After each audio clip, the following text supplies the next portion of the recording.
Last one. Whoa! And it's 2021 still, kids. And welcome to the official last episode of Camera and Flask for the year 2021. This year could not end sooner. Well, it could, but that would be a bad thing because we'd have no planet or something like that. I don't know. Welcome, gentlemen. How are you? Happy Wednesday. All good, thank you. Happy Wednesday. Nice to see you both. Hello. Hello. What, Caleb?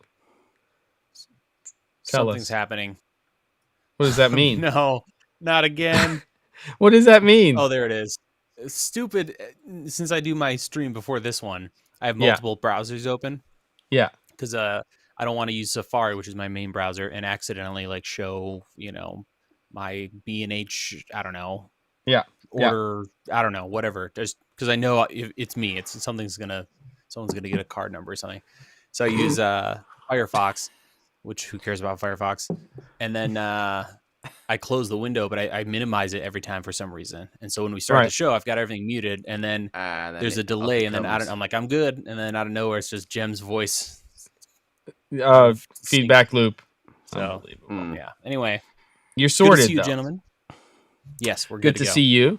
So as we head into 2022, we of course would like to say hello to everybody in the chat. We have Wooter here. Oh wait, not Wooter. Wouter. Like router. And I think, but people might say router differently in different places. Yeah. David Gee Whiz is here. We've got Pat. Hello. So we've got a fellow Oregonian here. Travis, Sam, David, 360 grad, Oliver. There hoping that. Oh, come on, Camille. Here we go. 5 for the booze. Euros, that is. Thank you for always supporting us. John Harrison. Just before we get started and do our drinks, I just wanted to say a big thank you to our core group of people who come every week to hang out with us. It's a small but important group of like-minded people when it comes to at least what we talk about on the show. And the rest of the stuff we leave off because that's not what Camera and Flask is all about. It's about having some drinks, leaded or unleaded, and talking about gear and creativity. And occasionally other stuff. But we won't get demonetized today. What are you having to drink? Who's first? Who wants to go? Tell me. Is it Caleb or is it Ben? Go ahead, Ben. All right. Well, I'm in the mood for some cock. Don't know about you. That's what I'm on tonight. And there, right after Jem says no demonetization. And here we go. It's gold cock. There's nothing rude about it. Gold cock, Czech single malt whiskey. Very good. It's a heady one. It needs a little water. So I'm going to do that while you fill us in on what you're drinking. Caleb, what's it going to be? Wow. Apparently I'm 0 frames now. Boring. Same thing I did last week. Holy gee whiz. Oh my God! Wait a minute. I'm taking you out of the running right now. Are you kidding me? Yeah. What is going on here? Come on. Maybe he meant to put in $7.99. Yeah, you can retract that if you want, Wow. but I mean, gee whiz, that is insane. Now, what is wait? It's Australian dollars. That's not too bad. That's like $6. Yeah. That's like $6. No, it's not. It's not that bad. Gee whiz, let me just tell you. Thank you very much, and thank you again, along with Camille, for being a supporter, not only by coming to the show, but also financially with the super chats. It's very much appreciated. It really is. We love having everybody here every week. So Thank you. All right, let's go. So we've got a cock and a knob. So let's go ahead. I see a theme here. I don't know what's happening, but what you got, Jem? Oh, I'm actually keeping it. I'm actually not drinking a scotch, which is ridiculous. But the main reason I'm not, as I have my 0 water container over here, is because we're going over to our neighbor's house after this, And I know we're going to be drinking wine, so I just didn't want to start on the Scotch. I think this is called Solidarity. It's a Pinot Noir. It was made in 2020 when the fires happened. And they took like 4 or 5 of the wineries and they made this wine out of it.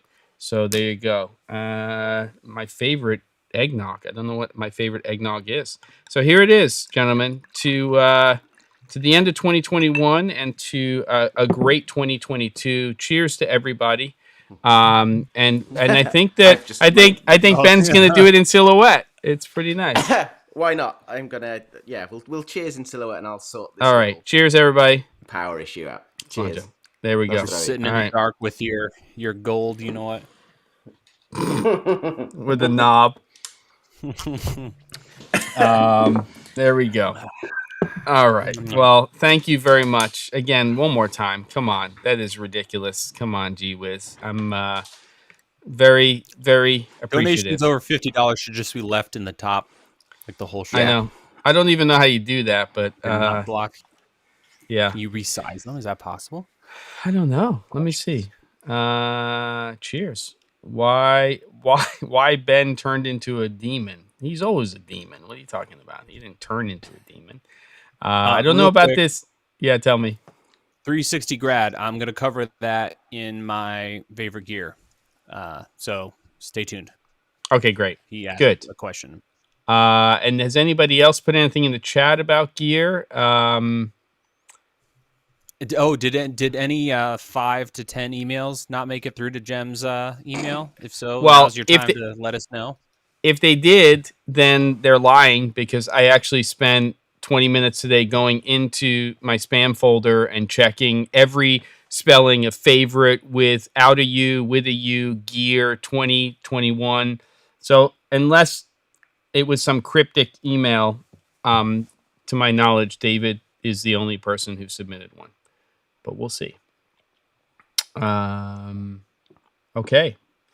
So what do we want to do? And the thing, if you have a question or you want to talk about something, just put an @the_C47 into the chat. And I think we'll do it alphabetically this week, which would be Ben first, then David Carroll, then Caleb Pike, then myself. And All right. I think that's it. What do you think? Should we do it? Let's do it. Let's get into it, and then we can just get into the chat and let people make comments about it and all that. There you go. I did, right. David. I got your second one. It's all loaded up, and here we go. So, Ben Barden, we're here in the voiceover. I'll come back to you if we need to, and away we go. Boom. There it is. All right. So, this isn't all the stuff that I've been using or all the stuff I've bought this year, but this is stuff that I would say has significantly changed the way I work, at least for some jobs. So the R6, which Caleb and I both talked about when the R6 and the R5 were announced. We both had our eye on the R6 as being the more interesting of the two cameras, and then it came out. I think you bought one. Did you send it back, or what happened with yours? Yeah, I know you bought one. Back. Yeah. You sent it back, Caleb? Yeah. I did. Go ahead. And it was, the reviews of it were awful. There were all kinds of issues with it. But with the firmware that has come along since launch, in the middle of summer, that C-Log 3 being added in sort of tipped me over the edge to buy the thing. And it is just an amazing piece of kit. I love it so much. And has changed not necessarily the way that I do everything, but it's enabled me to do work in a certain style, which I've not done before. Generally, I don't like working handheld too much. I find it's not really the way I like to frame things and compose things properly, and a tripod lets me do that and really think things through. And but for this job that I was talking about last week, where we're following this family that run this big estate and hotels and things on it, and they have this. We've been making a documentary about the gamekeepers and the sommelier and all this stuff. And we shot with Jago, who bought one the same sort of time as I did, and we shot the whole thing handheld,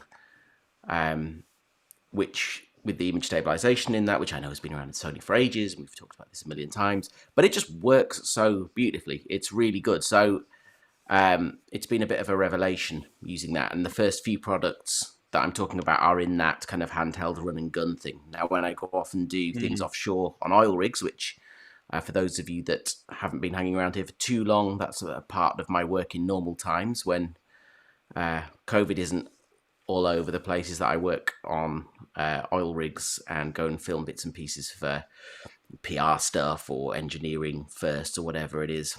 And I get limited stuff that I can transport because everything has to be helicoptered off. So putting small kits together that can do as much as possible is great.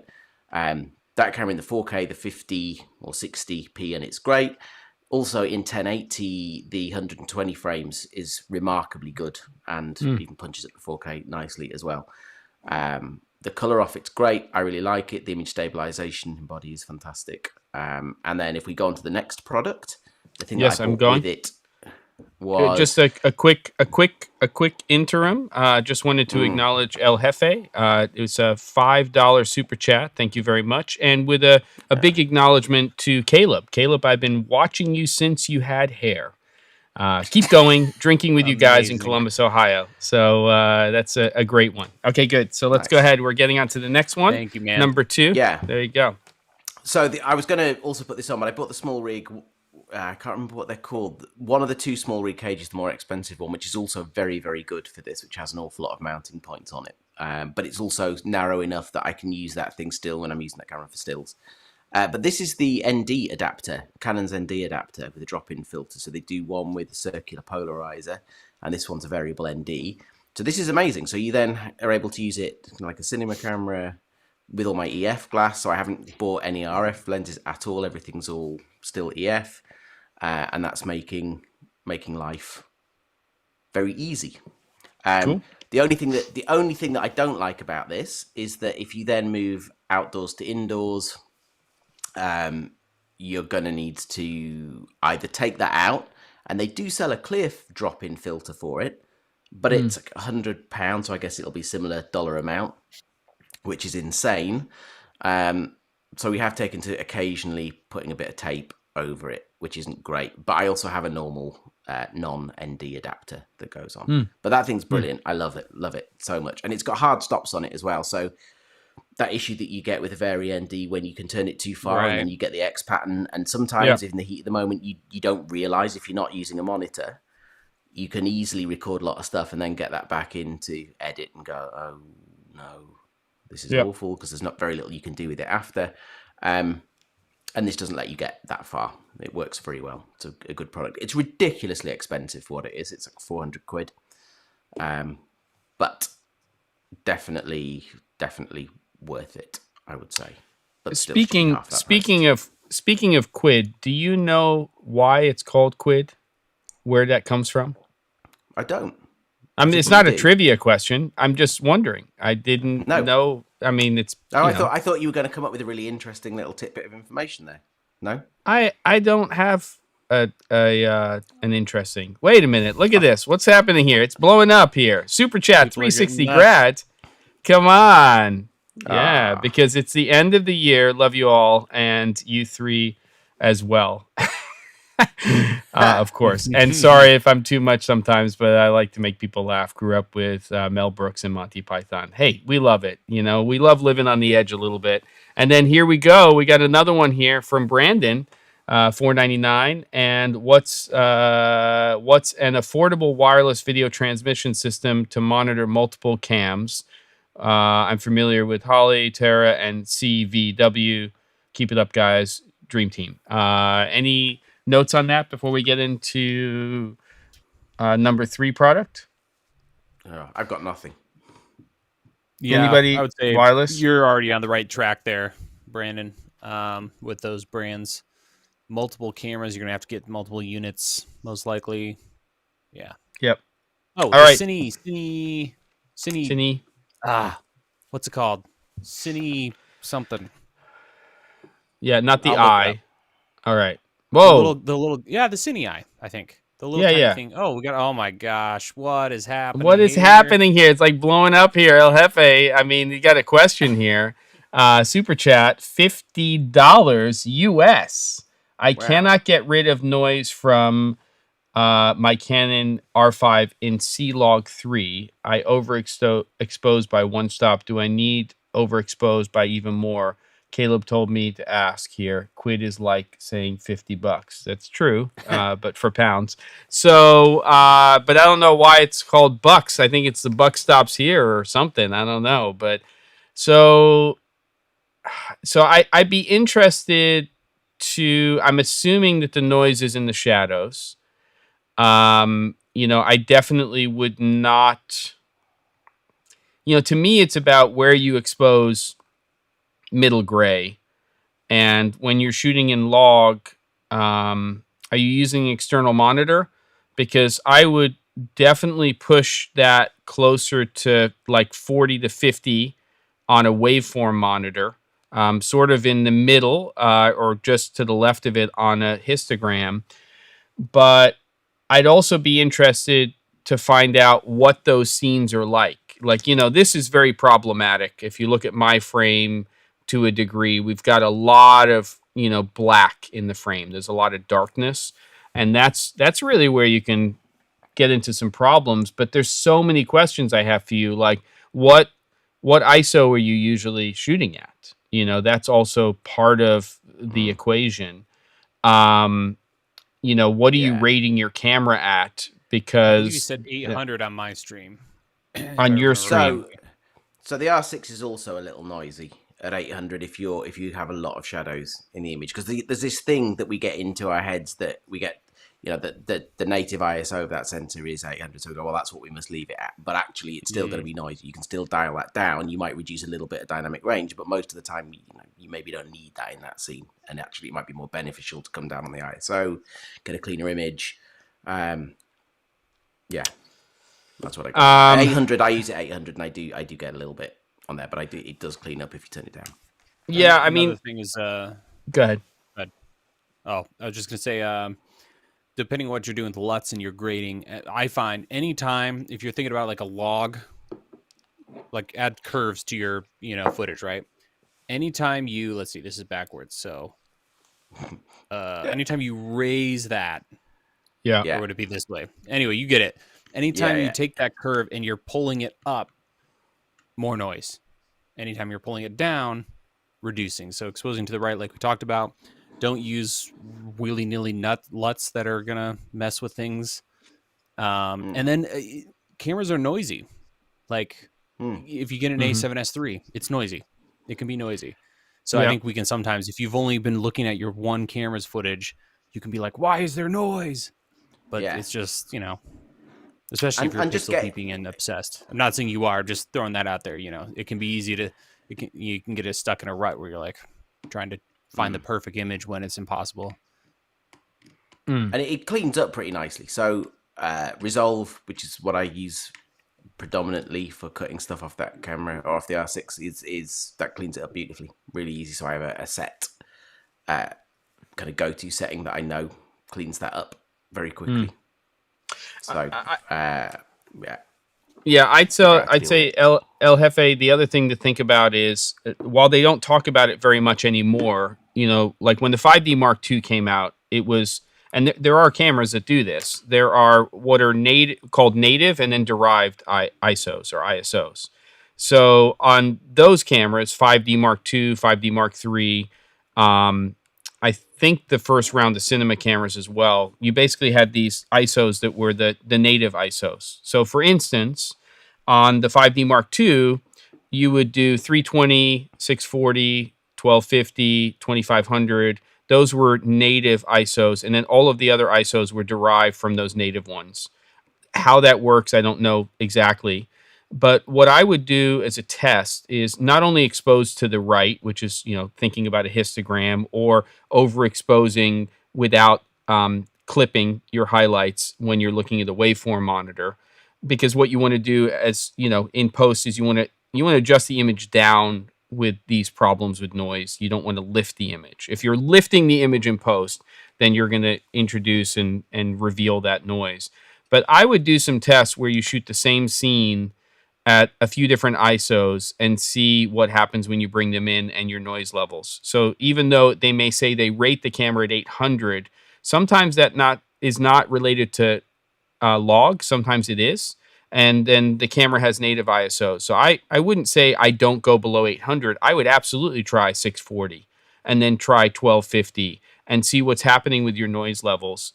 So I would definitely try some stuff and some tests doing that as well.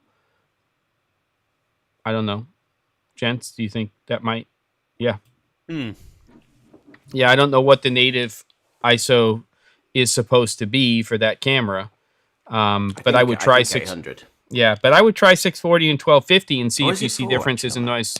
It might be. Yeah. 400 means that you got to have more light. But I try it. Yeah, try below 800 as well. Do some tests. Let us know when you come back in the new year, or right now if you have time. But who knows? Thank you for the donation, for the super chat. Let's get back into it, sir. Next product. Here we go. Boom, because we got a lot to get through. Let's move it through. We have, yeah. You did the description of every ISO level between 100 and 1600 that you've just given. We've run out of time on this now. So let's... Oh, sorry. Okay, let's go. Go ahead. So this obviously is 70-200 ISL28, which I've had the original version for ages. This year I finally exchanged it. In fact, I haven't exchanged it. It's for sale.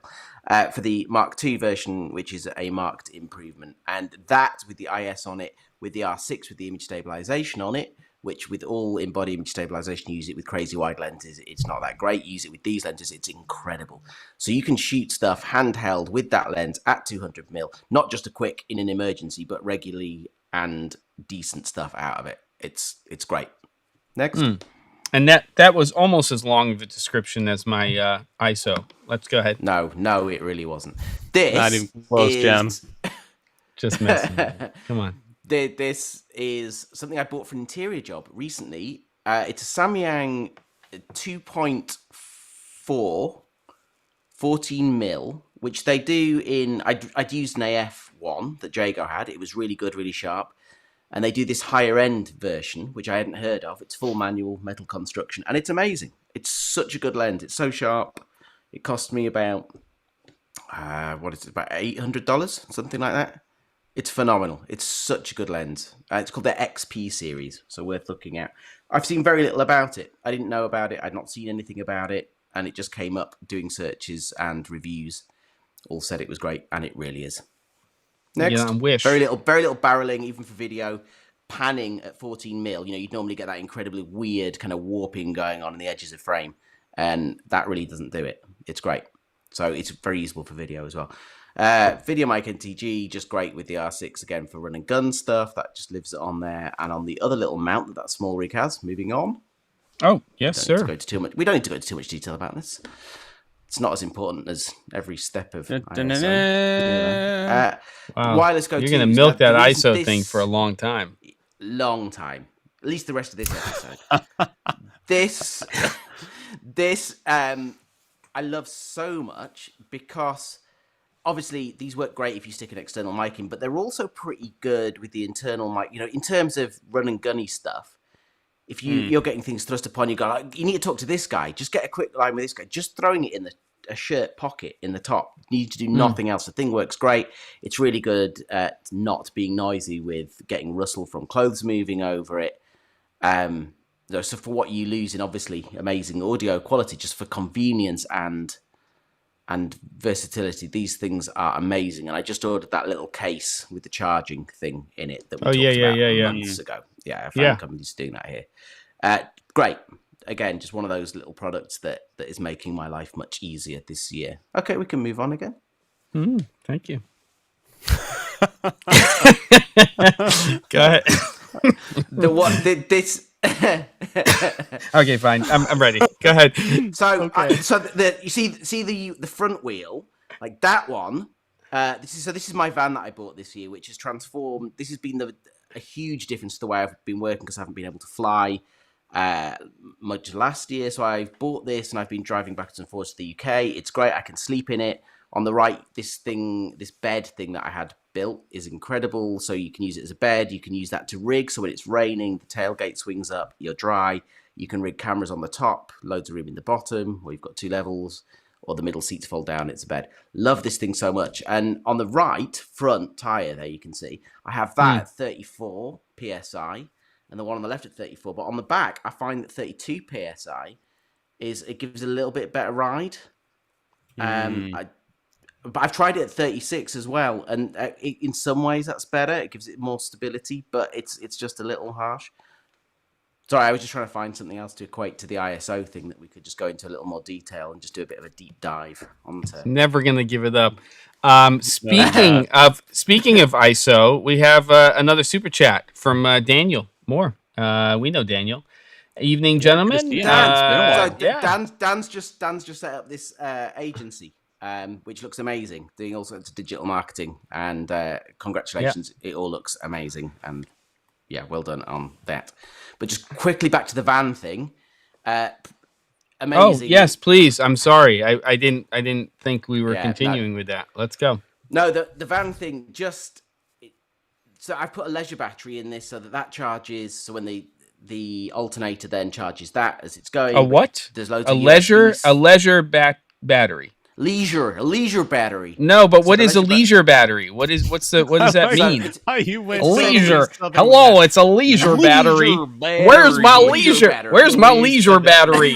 Can I get some gas? Can you fill up my vehicle? I need to change my oil. Where's my oil? I got some leisure batteries here in the back. Where are we at 32 PSI? Translate for us Yanks. What is a leisure battery? I know what leisure means. Battery is it fits under the seat. It's a second battery which is independent from the one that starts the car, so you can't flatten it. So it works on the basis that there is a relay in it split. So the relay activates once it hits over 13.2 volts. So you're never going to flatten the other one, and then that charges the other battery. But then there's loads of USB and USB-C sockets all over the back of the car, so you can charge stuff off it, and it's never going to flatten your main battery. So even when you're away from the vehicle, and there's a diesel heater going in it in January, but just an amazing thing to work out of. It really does change sort of the way you go through the day. Being able to leave stuff rigged and having that space is just great. Love the thing. Mm-hmm. And with that, everybody, I think we've run out of time. So thank you for coming to. No, I'm just kidding. Okay, that van looks cool though. I would love a van. Jealous. Jealous. I don't know how often you're sleeping in it, if it has anything, but hopefully not too much. Do you actually is it just if you're in a remote location? Yeah, it's not like I don't sleep in it regularly. Maybe if we've had an argument or something here and I go and sleep in the drive. But no, generally speaking, no. After a domestic, I have the sofa in here for that. I don't need to go in the van. But no, so there's it is really good. I haven't slept in the winter yet. There's a lot. It's got glass all around. It's not insulated yet, so it's not ideal for that. But once it's got the diesel heater in it, then it will be fully usable all year round. And Brandon, the camera in the back there, was a Arri Alexa Mini. I saw that. I was going to ask. Okay, so that was a feature that we're working on in the summer that I was location manager on. And then Jago and I did a day shooting second unit. So we had the Inspire 2 and the Alexa. It was very good fun. It was great. I loved that. I don't know why I'm laughing, but I saw Daniel Moore's comment, and we're screwed if Ben ends up going bald. What are we gonna do? Oh yeah, man, it's happening. All three of us. Well, we could be in any one of the quadrants, and it wouldn't matter. We should all have the same background. We could just have if anybody's out for the week, we could just double up somebody. It would be fine. If that happens, if you go bald, Ben, we have to do a face swap. All three of us, and that's the new thumbnail. Yeah, that would be amazing. We should do that for sure. Okay. All right. And now we've got the beard because the beard's looking very impressive. It's good. I know that instantly, right? No, not me. You. Oh, well, thank you. Yeah, he's not complimenting This me. This Trust is me. as long as it gets. Yeah. It's No, well, I've already trimmed it multiple times. And I'm just impressed at the whole change of heart on this thing, because I remember us all having dinner in Vegas once and talking to Cass about the whole beard thing, and she was like, no way, no way. No, she left on a trip. I didn't shave. She came back. She's like, keep it. So here we are. No, Daniel cool. says I shaved my beard so that people didn't mistake me as Caleb. That's ridiculous. Amazing. Yeah. Okay. Yeah. All right. Good. All right. So let's move on to David and check out David's kit. Not a lot of stuff on his, but here we go. And I'm not scared about that image at all that I'm seeing right there. That's not scary. What's he doing with his hands? I don't know. Let's get into the gear. Here we go. So Matthews Infinity Arm, which I love, by the way, holds 35 pounds, 15 horizontally, and you can get a variety of attachments, including 1/4-20 nut holes. Yep. And it's a must piece of grip in my book. So versatile. I really like the Infinity Arm. It is not, by any stretch of the imagination, an inexpensive piece of gear. It is expensive, but it's very, very heavy duty, and you can put baby pins on it. You can put basically Mathellini clamp on it. There's all kinds of attachments. Creepy little dolls. Or creepy little dolls. And who wouldn't want to have a creepy little doll with their hands out of frame, wondering what they're doing? But that's what we do. So there we go. And then the second one is the Amaran P60c, one of your favorite pieces of kit from 2021. I think, Caleb. I don't know if it's on your list, but RGB, WW, color temperature, color runoff of NPF batteries, and it's cool little light, I have to say. And then I think there's a third one, if I'm correct. Rosco Vapor Plus fog machine. It's designed to fill a large soundstage. Yeah, great. And I think that's great. So just so that people know, generally there's two categories of these types of machines. You have foggers and you have hazers. And hazers tend to hang longer. So they're, they have water-based, oil-based version. I would go water just so you don't ruin everything. What's that laughing for? And Brandon, then hilarious. Oh, let me see. Ridiculous. So there you go. But then, but basically, it's great. But basically, hazers are generally used more in film production because they hang for longer. And they don't tend to be as concentrated, if that makes sense. So you don't have as much, fog in the air. So you can, when you're trying to just create depth, like you're trying to lift the shadows a little bit and stuff like that, they'll tend to use a hazer. So on that, I think we've had this conversation before, and it's one of those products that you would think. So there's been all sorts of stuff. We've had cheaper versions of all sorts of come in. Everything's come down in price. I still struggle to find a decent reviews across the board of hazers that are of reasonable price, reasonable quality. Someone please make this for us. I would buy that. I was just thinking, like, you make it, I'll put it on my channel to spread the good word, the good news. Yes. Yep. All the hazers, all the smoke machines, all the DIY solutions. There's got to be some. There's got to be some reason why, because it's such a huge thing in terms of the way that a space looks when you're lighting it. It's a huge thing. There must be people interested in this. There is a market for this. Why? Yeah. And I feel like there's no reason someone shouldn't have. Oh, on my end. There can't. It feels like there should be $100 option. That's awesome. Right.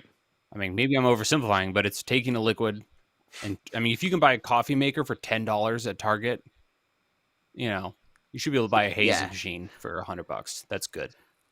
So, and the difference, I think it's worth pointing out as to a decent one is going to do is it's going to give an even spread of it, and it's going to hang in the air.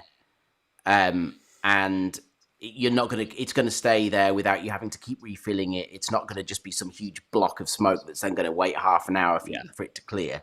Yeah. This is what the difference is in the really expensive great ones and the cheap shitty disco things. So but there's got to be a way of making one for reasonable money. Yeah, all of the research I've done leads me to believe, and I have a cheap fog machine, is that you're sort of in that $500 to $750 range before you're getting into something that's really reliable, doesn't gunk up, and, that can go above that. But there is one company, I can't remember the name of it, that is not one of the, everybody knows the brand in the DJ world. There's one model that I have to find again that I've been tempted to just buy, but I haven't.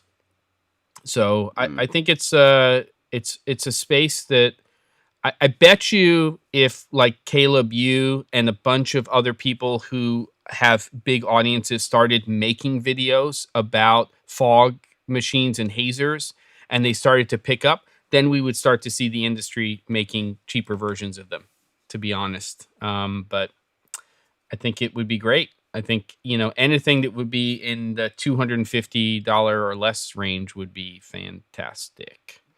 Yeah. All right. Let's jump into the next one. Thank you for that, man, for submitting.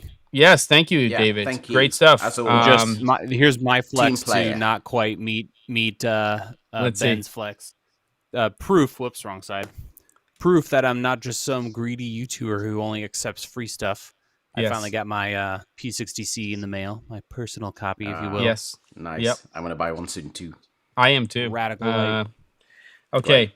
So let's jump into it. Caleb Pike, are you ready for this? Caleb Pike, do it. Let's go. Boom. There it is. Caleb, here we go. You ready?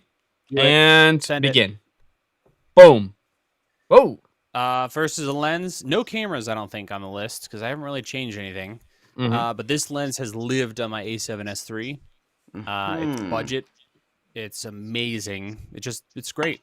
28 to 75. So instead of a 24 to 75, you're saving money. This is the Mark II. I have the original, which I think, correct me if I'm wrong, was like $800 when it came out. They've raised the price and created a Mark II.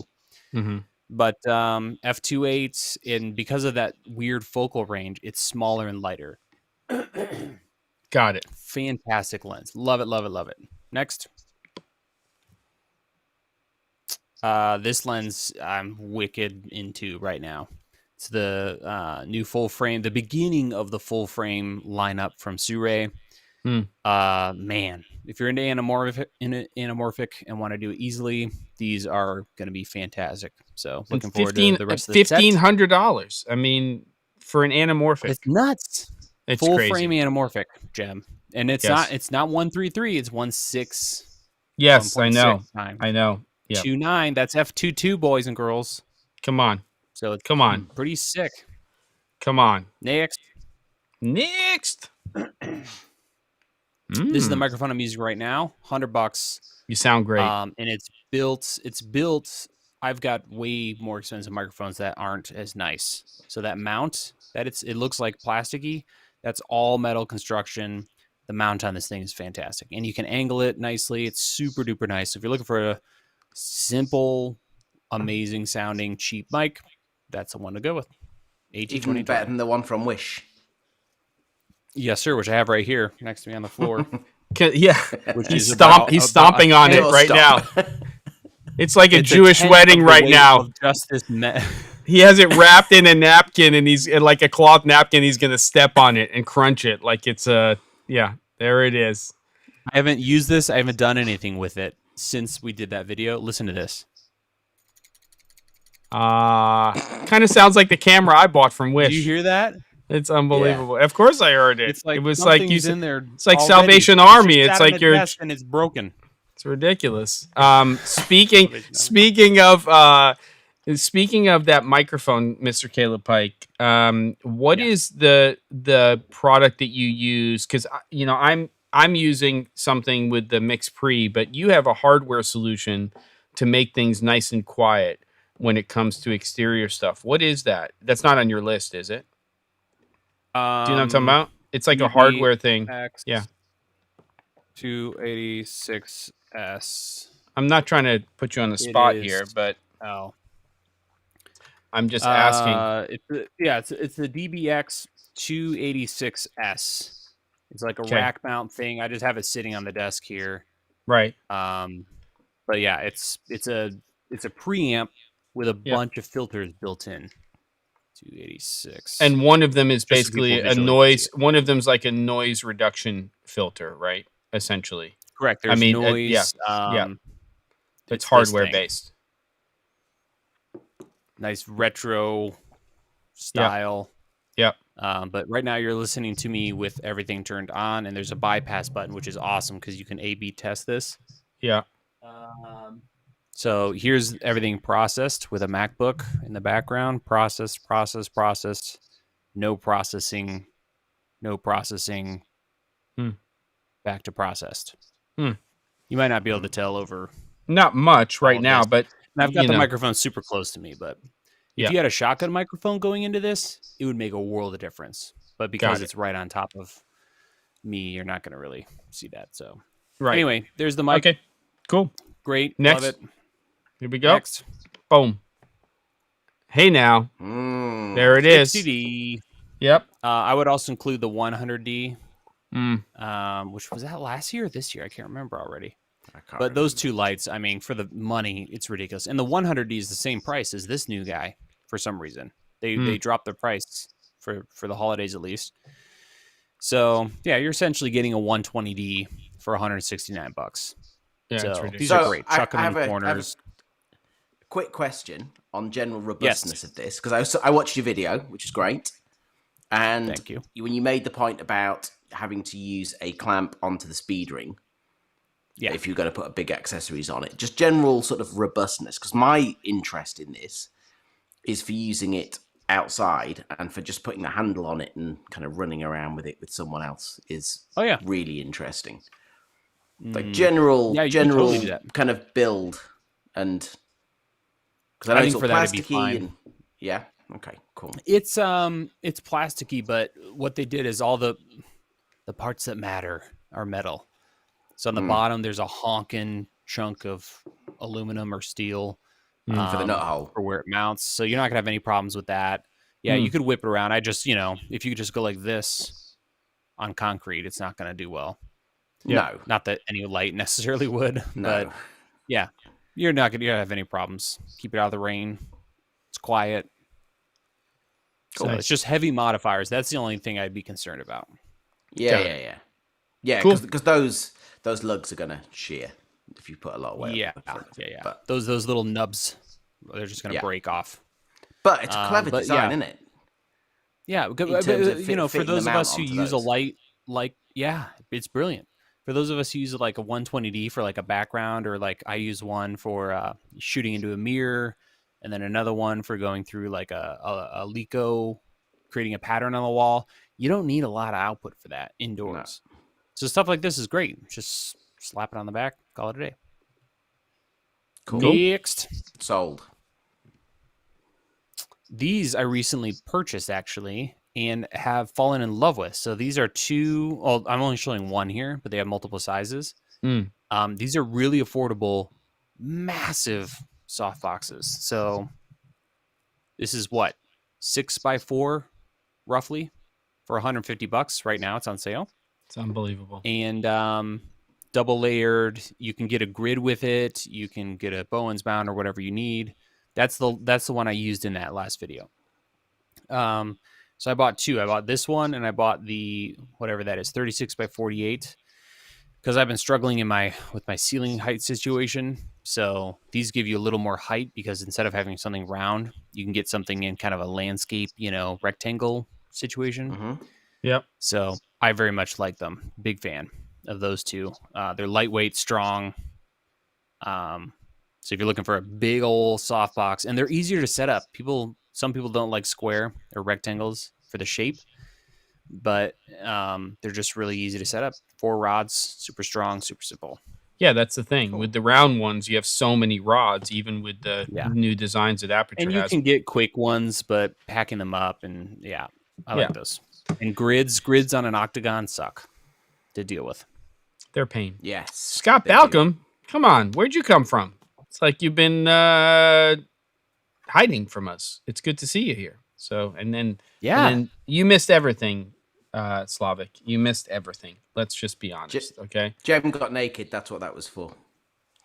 No, you do not want to see that. Okay, and we're on to the next product. And hey, and with that, so I don't have the price on here, but this is a $750 8-bay Thunderbolt 3 daisy chainable RAID enclosure. And what's crazy about it is it uses software RAID. So it uses a software called Software RAID, or Soft RAID, excuse me. It's called Soft RAID. This I've been using 2 of these for our main server for over a year now. Rock solid. Everything's amazing.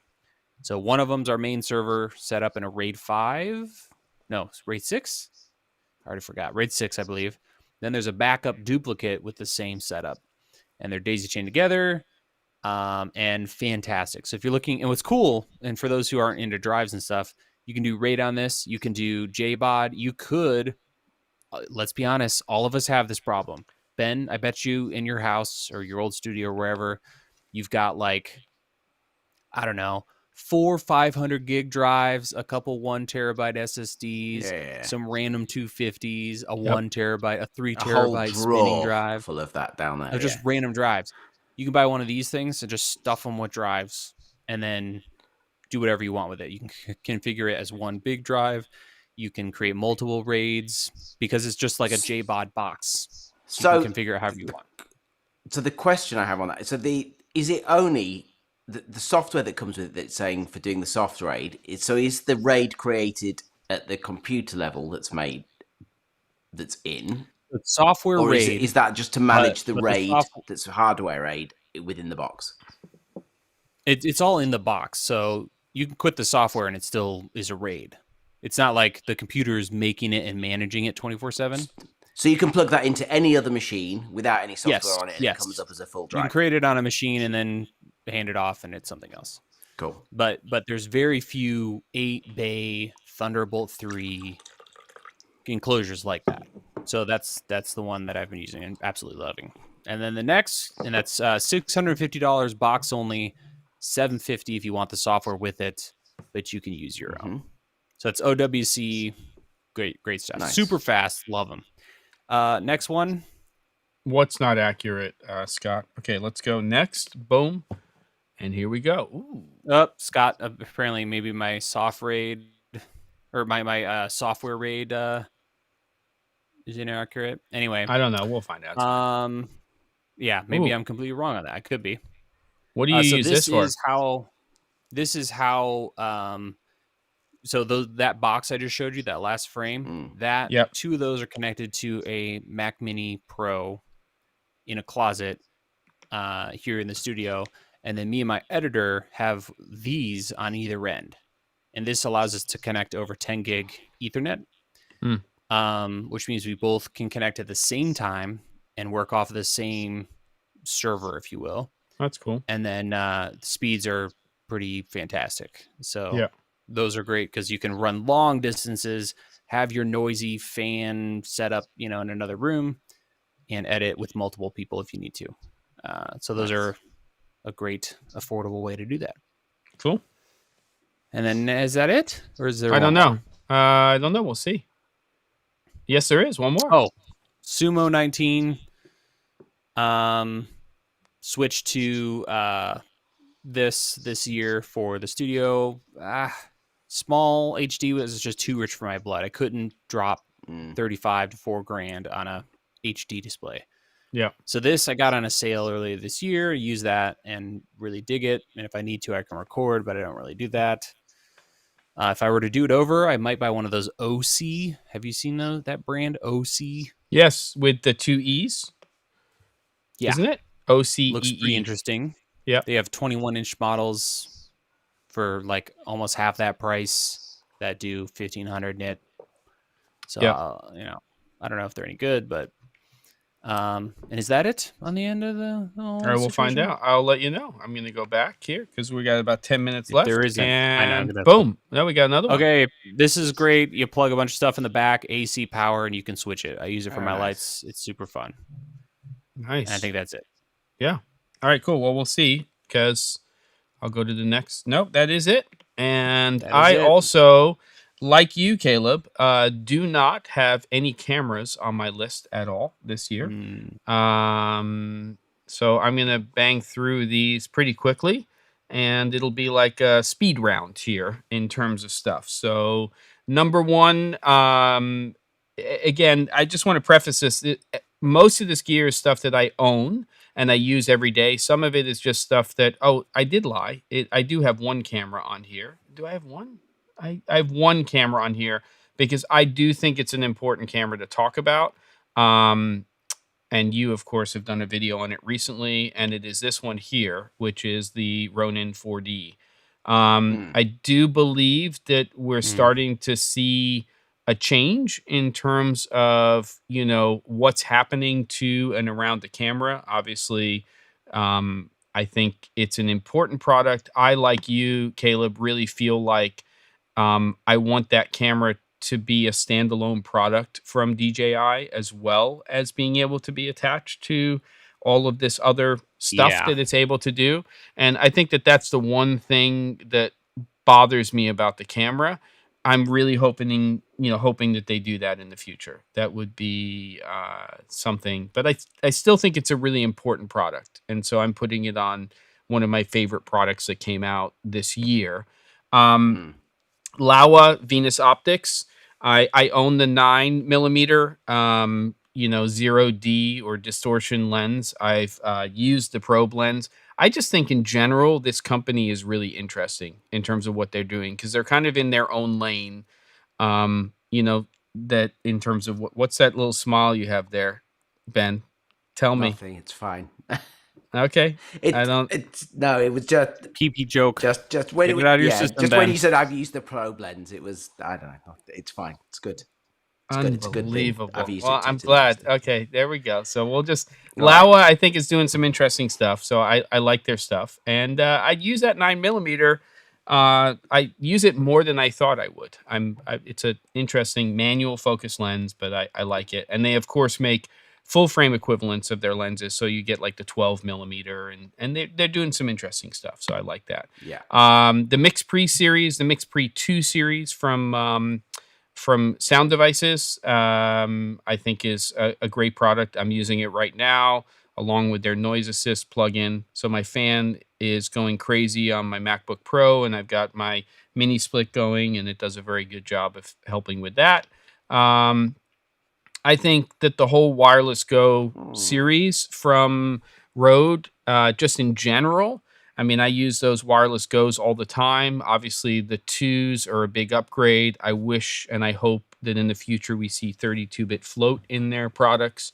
But it is obviously influenced, unlike their original wireless transmitter and receiver system, so many other products on the market. And while, we could accuse Rode of some copycatting in some areas, this, I think they really came to market and had a huge impact. And it even brought Mr. Caleb Pike back from the infamous video that we will all remember from back in the day.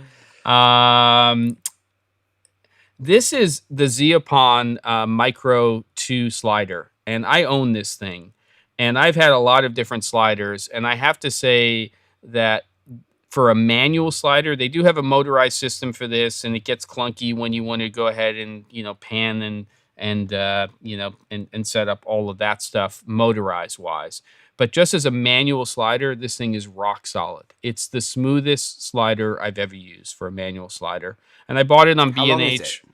It's really small. It's about that big, and it's like the what's the company? Oh my God, the Turkish company that we all know. Yeah.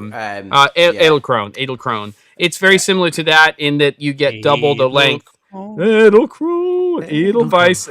It's the Sound of Music all over again. But it's a great little product, and it's just it's buttery smooth. It's really the best little manual slider that I've ever used. So I figured, why not put it on the list? Next up, the light that I'm using right now, which is the Nanlite Mix Panel 150. What I really like about this light is less about the color, but more about the fact that it really does have this active diffusion type of feature where you can go a harder source or you press a button and then it's like active diffusion and it just softens it. So I've always liked that light and I'm still a fan. So the Mix Panel 150 for me, definitely a winner.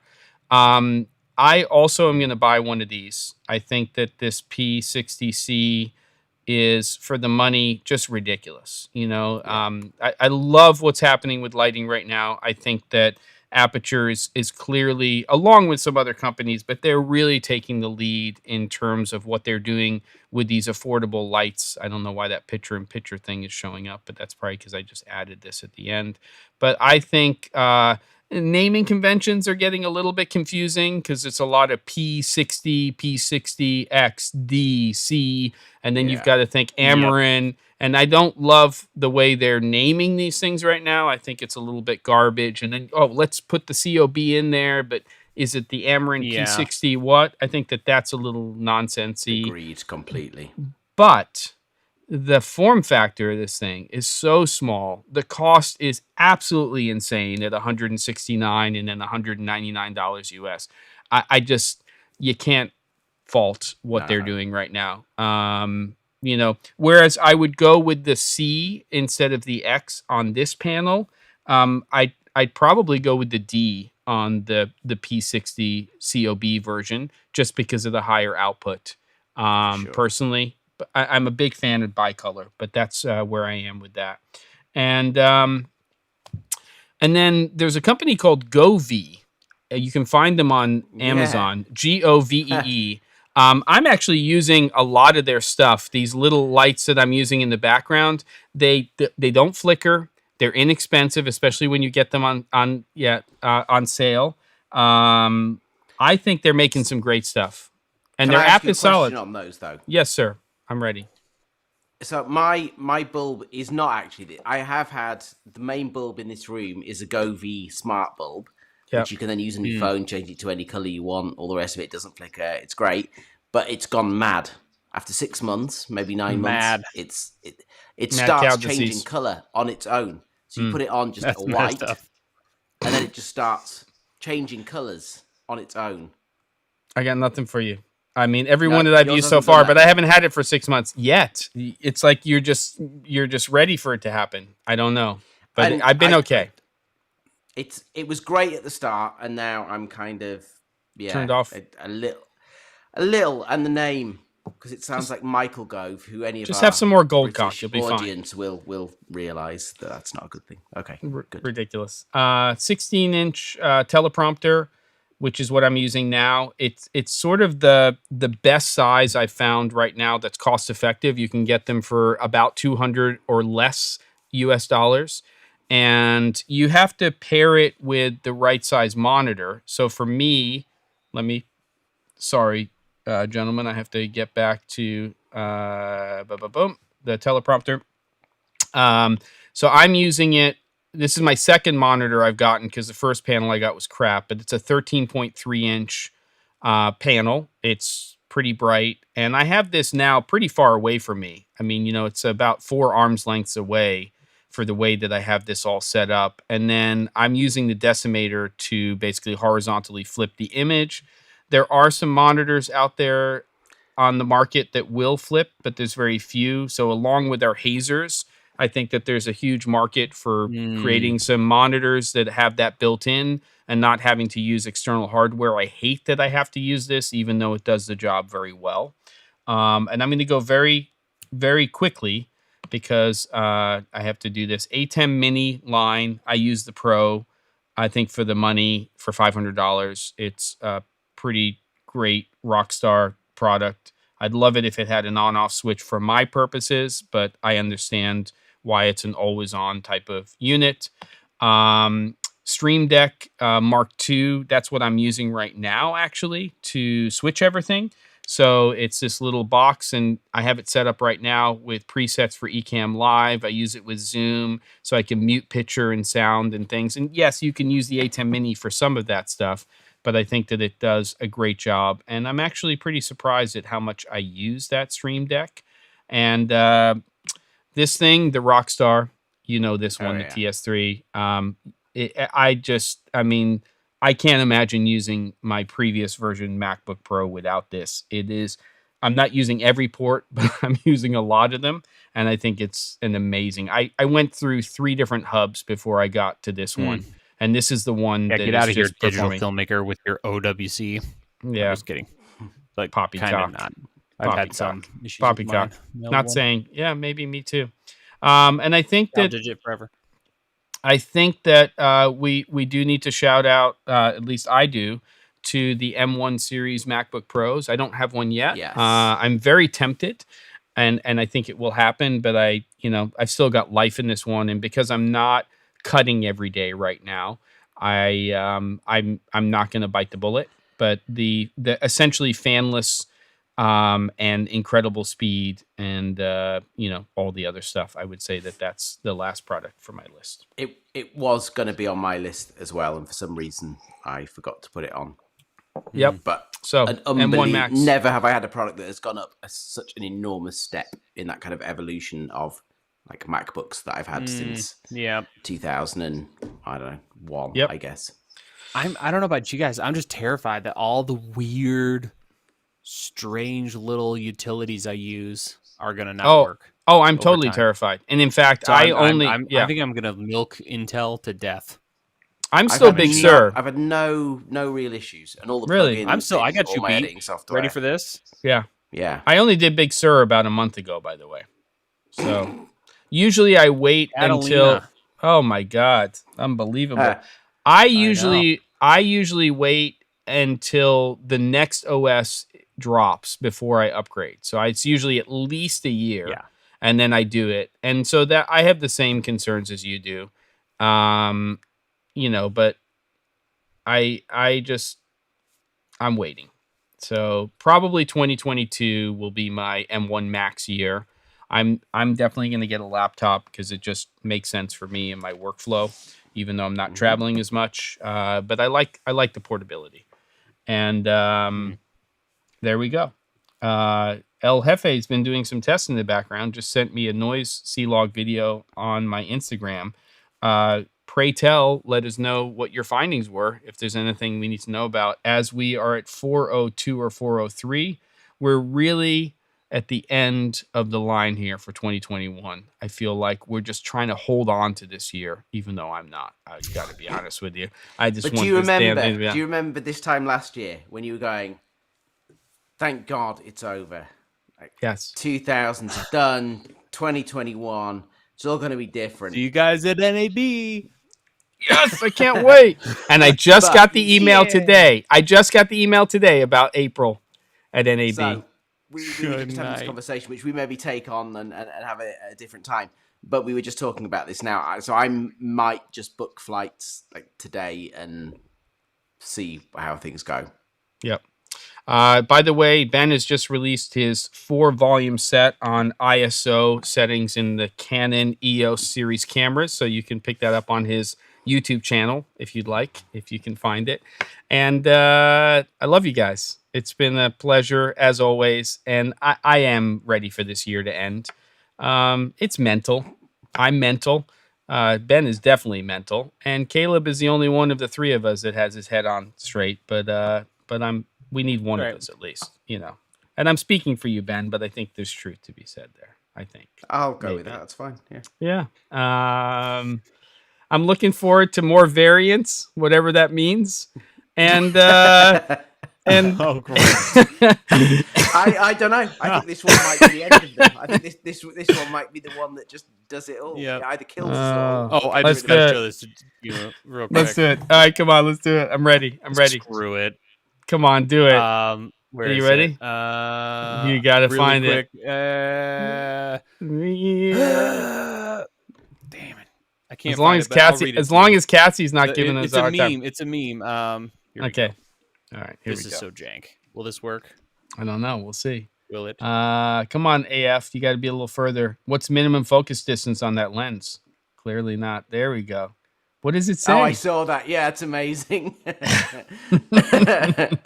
It says the virus can't go on much longer. The virus, directed by Peter Jackson.